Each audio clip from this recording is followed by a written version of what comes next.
old is your daughter now? She's very young. She's 2, yeah. She's 2. What kinds of things do you do with her? Well, I finally took her to my first, the movie, dad-daughter movie. I was driving down the street and I saw this billboard for Dumbo.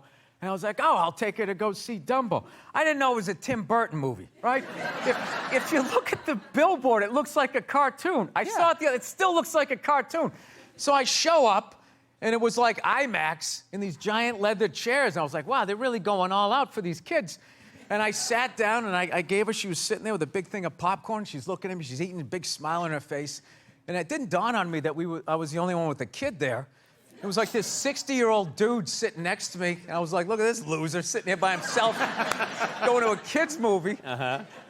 So then the movie starts, and immediately the music was scary. I'm like, wow, they're really Disney's going hard on this one. And my daughter kind of put her arms up, and I just kind of took her in, like, you all right? And she's burying her face in my neck. Look, oh yeah, and the guy's being all mean to the elephant. I think it was something about zoos, so they had to show him being mean. He's like, get out of here, you piece of shit, or whatever he was saying. He said that to Dumbo? Well, he didn't say, but that was his vibe. And I remember my daughter said something, then the 60-year-old guy gave us a dirty look. And I'm like, what kind of, guy gives a kid a dirty look at a kid's movie? And then it finally dawned on me, like, this isn't a cartoon. Like, what's going on here? And finally, I just said about 8 minutes in, I was like, to my daughter, I was like, you want to go home to mommy? And she just goes, yeah. So I picked her up and I grabbed the popcorn.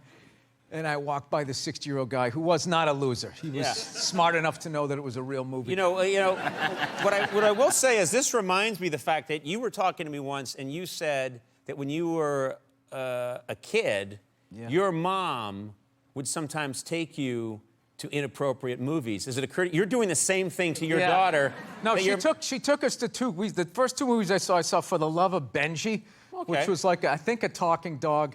And then I saw Herbie Goes to Monte Carlo, which was a Volkswagen that had a mind of its own. And my mother was just like, these movies are stupid. So we went from that to like Stripes. And then we talked her into taking us to see Scarface. I remember that. Wait, now how old were you when you saw Scarface? I was a freshman. I remember the chainsaw scene. This is why I love my mother. To this day, she goes, well, those first movies were stupid. Scarface is a good movie. I stand by that. Did that scar you at all? And then, no pun intended, but that did like mess you up at all or anything? Seeing those, I mean, that's a young age to see that stuff. No, I don't know. It's what your parents do to you. That's what messes you up. Everybody always tries to say, or the people around you, the kids you went to school with, everybody tries to say it's somebody who played on a basketball team, because they did something that messed their kids up. And it's just, it isn't. It's you. You screwed your kid up. Yeah.